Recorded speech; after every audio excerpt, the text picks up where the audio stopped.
పిచ్చిదానా, ఎంతవరకైనా కర్మానుభవం తప్పదే. అమ్మా, ఇంతవరకు ఇతరుల వంతు, ఈనాడు మన వంతు. ఈ వంతులేమిటి నాయనా?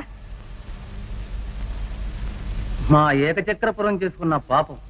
బకాసుడనే రాకాసి ఊరు మీద పడి విరుచుకు తింటుంటే దండించలేక, ఆ దారుణం సహించలేక మా మహారాజు గారు వాడితో ఒక ఒప్పందం చేసుకున్నారు. ఆ రాకాసి విచ్చలవిడిగా మృత్యు విహారం సాగించకుండాను దానికి గాను 2 ఎనుబోతులు, బండెడు బోనం, నందుడికో నరుడు నిత్య నైవేద్యంగా పంపేటట్లుగాను ఏర్పాటు. దివాణం నుంచి దాణ, దినసరికో ఇంటివారు నరబలి. నేటి వంతు ఈ ఇంటివారు. ఎంతైనా కనిపించిన మమకారం చంపుకోలేవు, పుత్రశోకంతో జీవించను లేవు. సహధర్మచారుడి, నీవు లేని నా ధర్మాచరణ నిష్ప్రయోజనం. ఇంటికి యజమానిని నేను వెళ్ళి మీ ఇరువురిని రక్షించడం నా ధర్మం. నేనే ఆ రాకాసికి బలిగా వెళ్తాను. వద్దు నాన్న. తల్లిదండ్రుల కోసం దేహత్యాగం చేసిన తనయులు అమరజీవులైనారు. వారి త్రోవనే నన్ను పోనివ్వండి, కన్నవారి రుణం తీర్చుకోనివ్వండి. పచ్చని పోయిన పాడు బ్రతుకు, భరింపరాని గర్భశోకం ఏదే నేను భరించలేను. మీలో ఎవరు లేకపోయినా నేను జీవించలేను.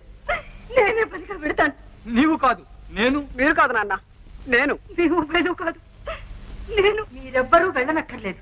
అమ్మా, ఏమిటమ్మా మీరనేది? మీకు ఒక్కగానొక్క బిడ్డ, నాకు 5 బిడ్డలు.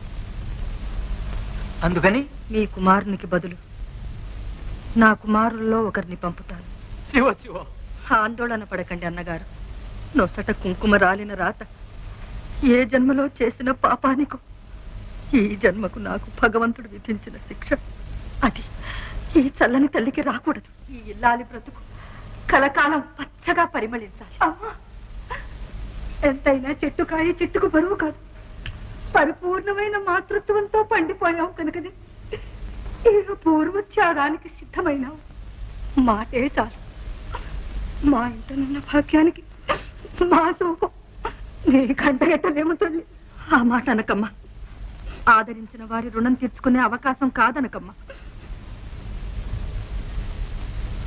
ఈ బుద్ధి నాకెందుకు పుట్టిందో పరిణామం ఆ పరమాత్మనికే తెలియాలి.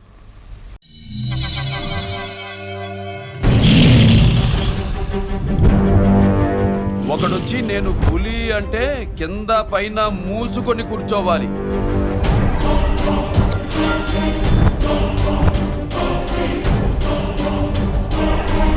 నేను చెయ్యి చాచినప్పుడే సెకండ్ ఇవ్వు. చనువిచ్చాడు కదా అని చక్కెరెక్కాలను చూస్తే చుట్టాను చూడ్డానికి కూడా స్కెల్టన్ మిగలదు.